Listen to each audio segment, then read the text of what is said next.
So Greg and Bob on one particular day, they are playing outside towards like the side of the house, and there's like this road that goes by towards a dead end. Basically, these two other houses live at this dead end on that side of my house, and there's a lot of like mud and rocks on this side of the house, kind of a lot of like dirt from the like the edges of our lawn that were not entirely kept up super well. It's like, I don't know.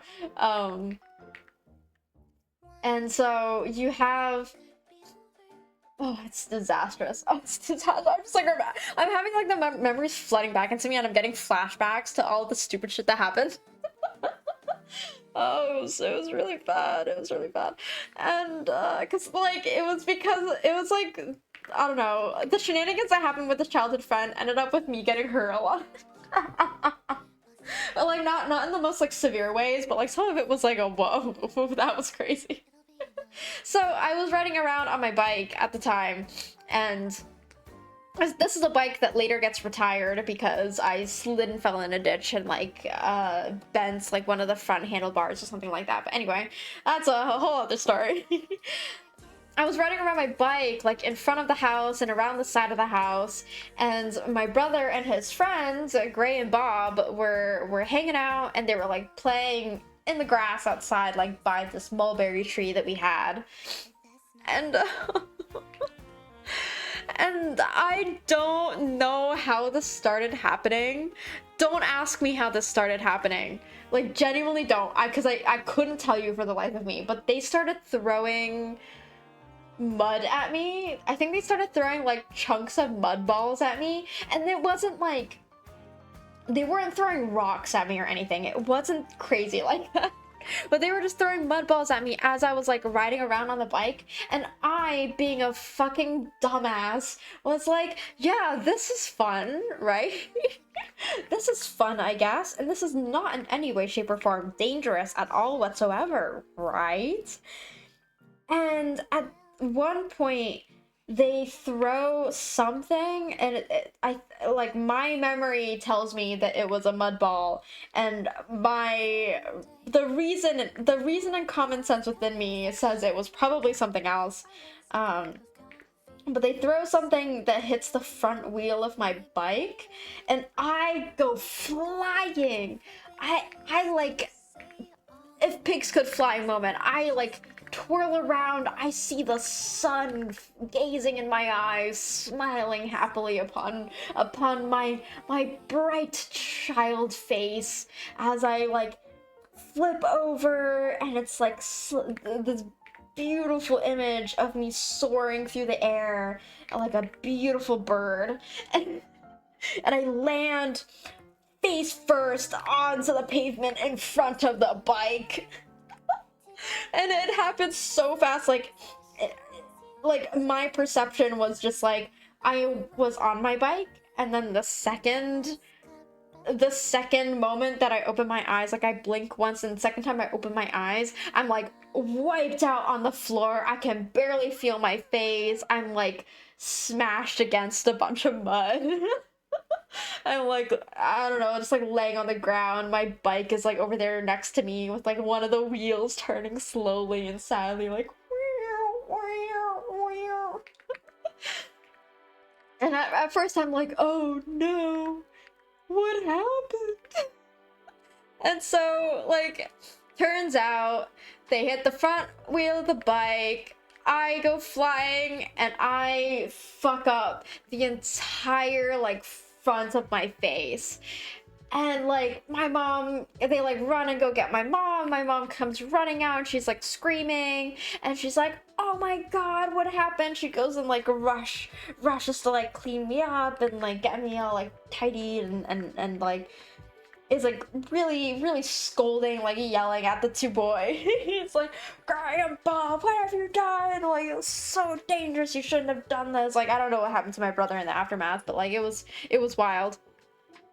And yeah, I ended up having scars on the front of my face for the next like couple of weeks, if not like maybe a month and a half or so, I want to say. I want to hazard a guess.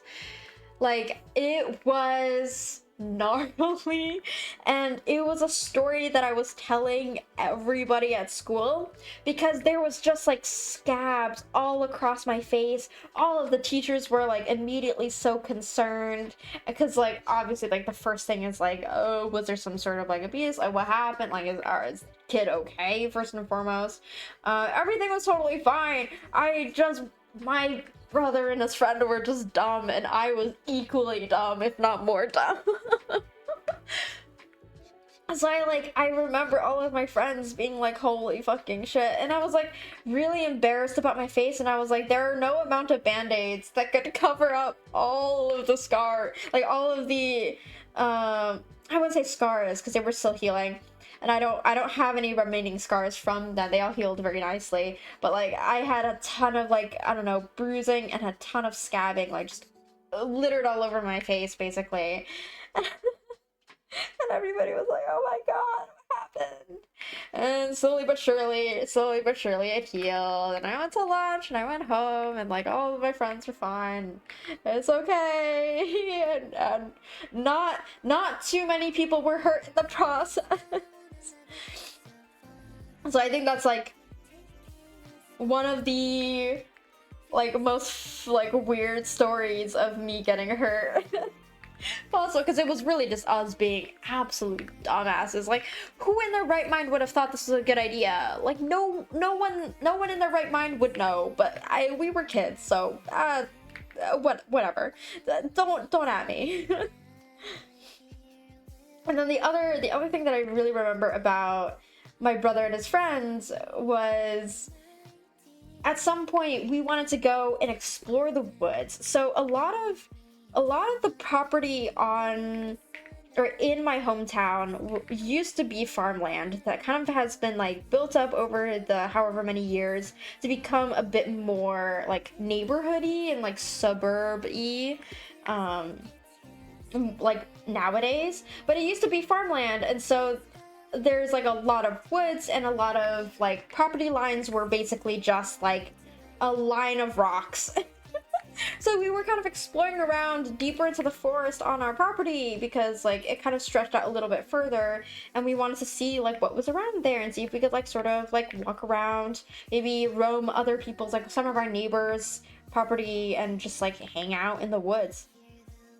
And being like a pretty like foresty area, there was a lot of deer and a lot of like wildlife that would be out there. I think my dad at some point said that he like, when he was driving home, his lights shined on the eyes of a mountain lion that was just like in the woods somewhere, like passing through, or like, and we've seen like a couple of coyotes here and there. There have been plenty of foxes, so plenty of wildlife. Obviously, like a lot of raccoons and squirrels and animals like that, and bunnies and things. We also have a lot of turkeys all over the place as well. So we've got those wildlife too. And so we were just sort of exploring around because we were like, I don't know what's here. And I think there's like some area that's like a little bit further into the forest in a particular direction where there's this sort of like stagnant pond that must be supplying like 90% of the mosquitoes in the area. And so my brother and my brother, me, and his friend all wanted to go like take a look around and like see what's up. We take maybe a couple of steps into the forest when I suddenly get attacked by multiple bees. And this is a point in my life where I barely knew what a bee was, like cognitively speaking. So like, I am not understanding how to handle bees in any way, shape, or form. I've never had to deal with them before. Or like, if I had to deal with them, it was like from a distance and I would run screaming and crying type of thing. Like, no one taught me how to deal with bees. And generally they're like, oh, you're supposed to stay still. But I'm like a, I don't know, a 5 or 6 year old kid. Like, what? You can't tell me to stay still. I'm a child. I'm gonna scream and cry. What do you want me to do? And so I'm like running around. We're like, what is it? We're slowly traipsing into the forest. I get attacked by bees, and my brother is like, hold still, because like the first thing that I do, I didn't realize I had bees on my face at some point, so I was like touching the side of my head, and I was like swatting at my swatting at like my temples and my face with my hands because I felt something like moving. And at first I like genuinely thought it was just like, I don't know, my hair like getting in the way and like tickling my face or whatever. And my brother and his friend like turned to me and they're like, hold on, like stop, like you have bees on you. And this is when I start freaking out. I'm like, there's bees on me, and I start like swatting at it even more, and they're like, hold on, like stop moving, because like my brother and his friend like knew better of how to handle these things. I fucking didn't. So I kept like swatting and like screaming, and I was like, oh my god, get him off of me, get him off of me. And they were like, we're trying. My brother's friend like picks up a stick off the ground and starts like poking them to try and like flick them off of me, because they were like climbing on my head basically, and that's like quite dangerous or something along those lines. And I didn't know at the time, I was freaking out. So I was like screaming and like hollering, and my brother and his friend were like trying to mitigate it, but they also like didn't know what to do entirely either. So it's just like this chaotic fray of them poking me with a stick like I'm a creature. And then like at some point I feel like a pretty like sharp pain in my face, like on the side of my face and my hands. One of my, I think it was like the right temple of my face and my left palm on like the side where the pinky is. I suddenly felt like sharp pain there, and I was like, what's going on? Like, what happened? And I'm like screaming and I run, and like my mom comes out at this point because she's like, what the fuck is going on? I imagine. Because I think like her room was on that side of the house, so she probably was like looking out the window watching us like fight demons basically.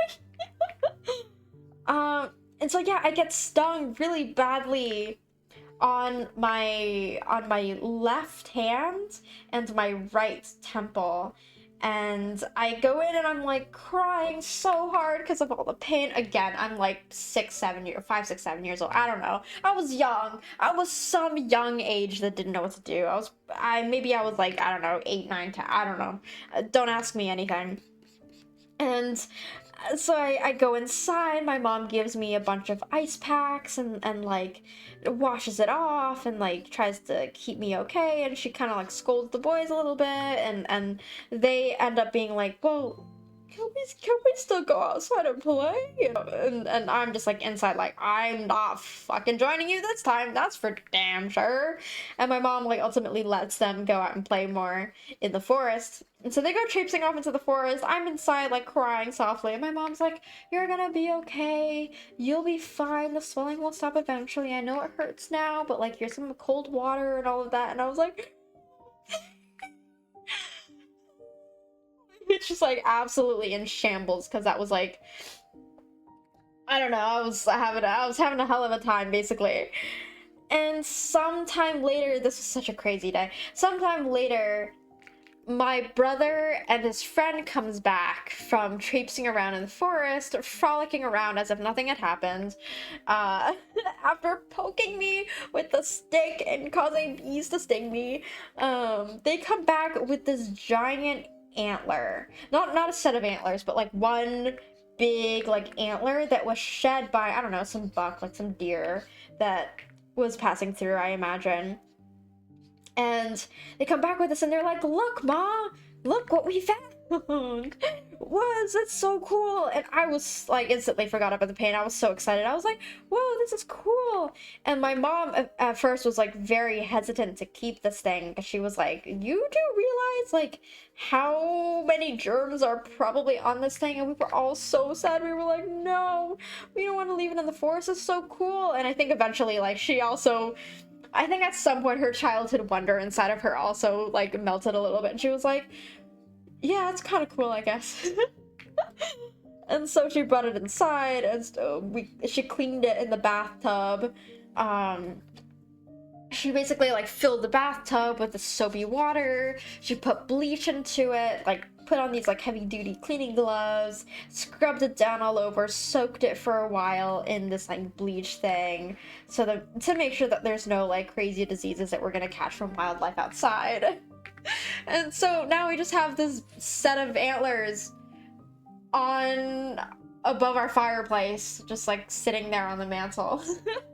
that we got from that time, and it's really cool. This set of antlers has like, it was decently old by that time, we imagine, because there were a lot of teeth marks on it from rodents and other wildlife like biting it and chewing it and like scraping their teeth on it to like was it like sharpen their, I don't know if it was sharpen their teeth, but like, you know how, I don't know, gerbils and fucking like a lot of rodents will scrape their teeth on things and need to like chew on things in order to keep their teeth at like a normal size or something along those lines. I don't know, like that's what we saw on this set of antlers, and or this like one antler really, and it's just like beautiful like curves. I don't know, like I want to hazard a guess like 2 foot long set of antlers. It was fucking cool. It was really cool. And I'm glad that we got to keep that, because that was awesome. And so yeah, the same day that I got stung twice on 2 different parts of my body, one of them being scarily close to vital parts of my face, it was also the day that we found this really cool set of antlers. Well, we as in like my brother and his friend, but they found like this really cool set of antlers and we kept it. So we have that. We have it. Well, we still have it at home on our fireplace mantle. The shenanigans that those two went up to, like, had growing up, oh my god, they're crazy. But those are like the 2 most notable instances of like really random shit happening.